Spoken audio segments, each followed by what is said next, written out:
Évangile de Jésus-Christ selon saint Marc. Commencement de l'évangile de Jésus, Christ, Fils de Dieu. Il est écrit dans Isaïe le prophète: « Voici que j'envoie mon messager en avant de toi pour ouvrir ton chemin.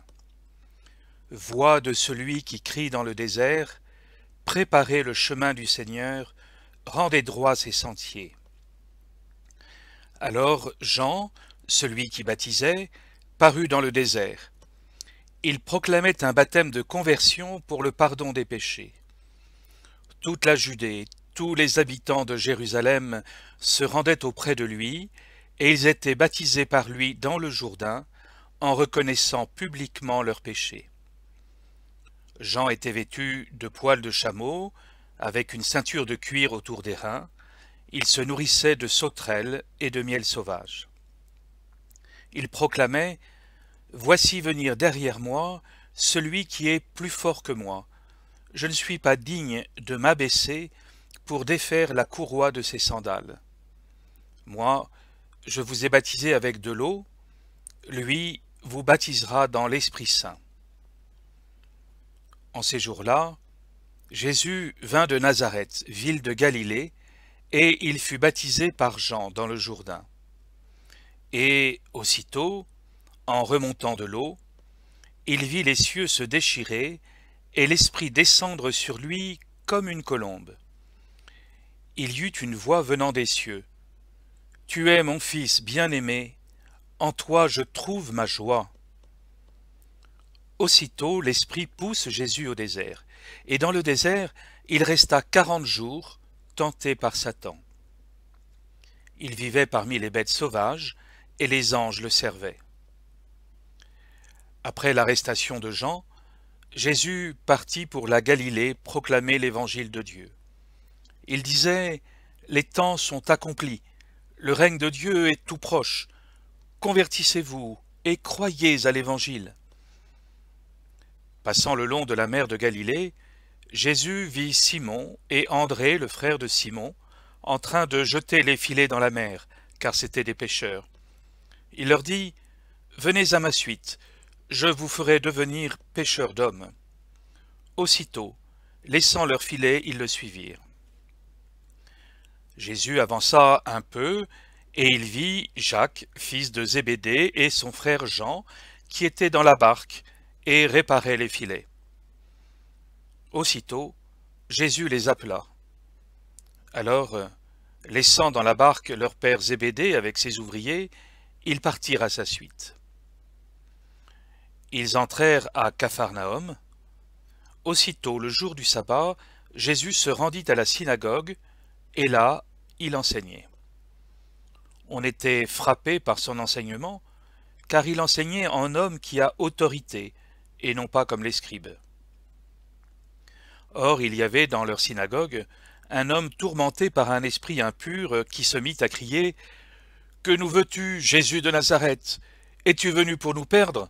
Je sais qui tu es le Saint de Dieu. » Jésus l'interpella vivement: « Tais-toi, sors de cet homme. » L'esprit impur le fit entrer en convulsion, puis, poussant un grand cri, sortit de lui. Ils furent tous frappés de stupeur et se demandaient entre eux: « Qu'est-ce que cela veut dire? Voilà un enseignement nouveau donné avec autorité. Il commande même aux esprits impurs, et ils lui obéissent. » Sa renommée se répandit aussitôt partout dans toute la région de la Galilée. Aussitôt sortis de la synagogue, ils allèrent avec Jacques et Jean dans la maison de Simon et d'André. Or, la belle-mère de Simon était au lit, elle avait de la fièvre. Aussitôt, on parla à Jésus de la malade. Jésus s'approcha, la saisit par la main et la fit lever. La fièvre la quitta et elle les servait. Le soir venu, après le coucher du soleil, on lui amenait tous ceux qui étaient atteints d'un mal ou possédés par des démons. La ville entière se pressait à la porte. Il guérit beaucoup de gens atteints de toutes sortes de maladies, et il expulsa beaucoup de démons. Il empêchait les démons de parler parce qu'ils savaient, eux, qui il était. Le lendemain, Jésus se leva bien avant l'aube, il sortit et se rendit dans un endroit désert, et là, il priait. Simon et ceux qui étaient avec lui partirent à sa recherche. Ils le trouvent et lui disent « Tout le monde te cherche !» Jésus leur dit « Allons ailleurs, dans les villages voisins, afin que, là aussi, je proclame l'Évangile, car c'est pour cela que je suis sorti. » Et il parcourut toute la Galilée, proclamant l'Évangile dans leurs synagogues et expulsant les démons. Un lépreux vient auprès de lui. Il le supplie et, tombant à ses genoux, lui dit « Si tu le veux, tu peux me purifier. » Saisi de compassion, Jésus étendit la main, le toucha et lui dit « Je le veux, sois purifié. » À l'instant même, la lèpre le quitta et il fut purifié. Avec fermeté, Jésus le renvoya aussitôt en lui disant « Attention, ne dis rien à personne, mais va te montrer au prêtre et donne pour ta purification ce que Moïse a prescrit dans la loi.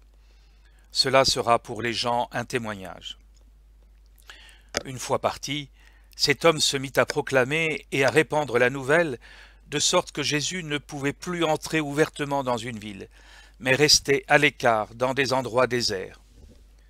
De partout, cependant, on venait à lui. Quelques jours plus tard, Jésus revint à Capharnaüm, et l'on apprit qu'il était à la maison.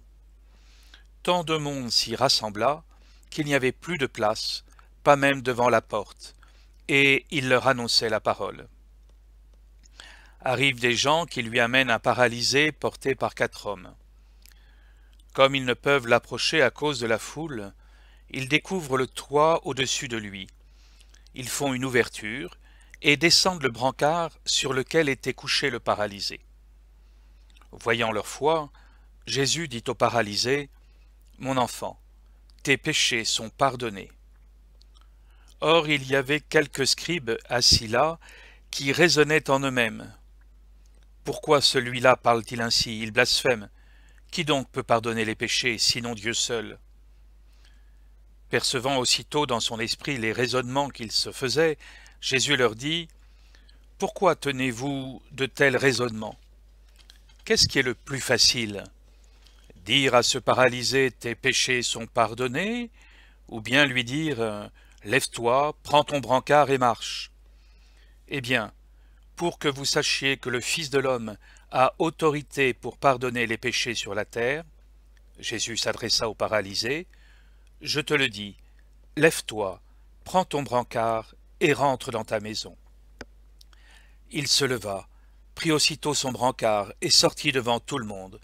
Tous étaient frappés de stupeur et rendaient gloire à Dieu en disant « Nous n'avons jamais rien vu de pareil. » Jésus sortit de nouveau le long de la mer. Toute la foule venait à lui et il les enseignait.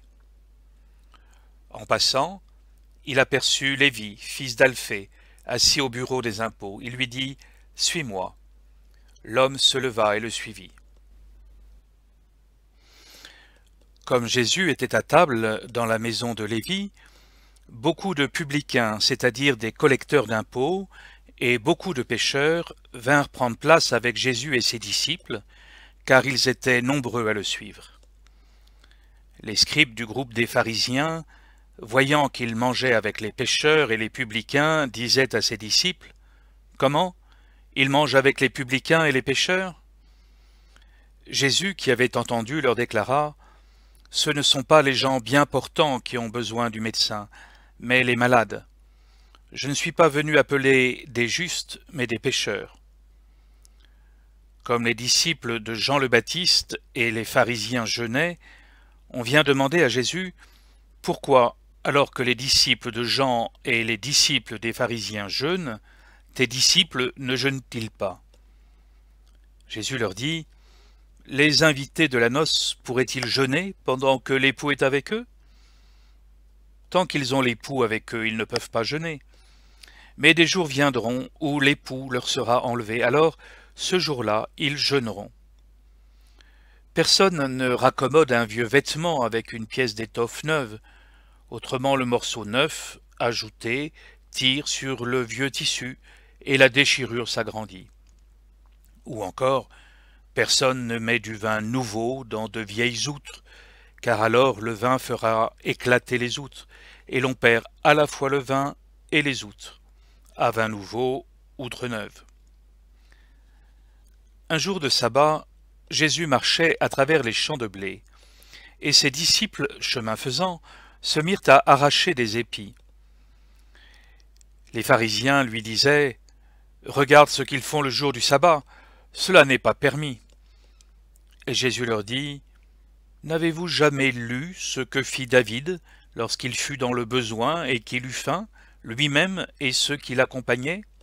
Au temps du grand prêtre Abiatar, il entra dans la maison de Dieu et mangea les pains de l'offrande que nul n'a le droit de manger, sinon les prêtres. Et il en donna aussi à ceux qui l'accompagnaient. » Il leur disait encore, « Le sabbat a été fait pour l'homme, et non pas l'homme pour le sabbat.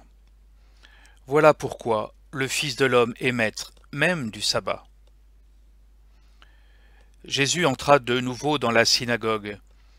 Il y avait là un homme dont la main était atrophiée. On observait Jésus pour voir s'il le guérirait le jour du sabbat. C'était afin de pouvoir l'accuser.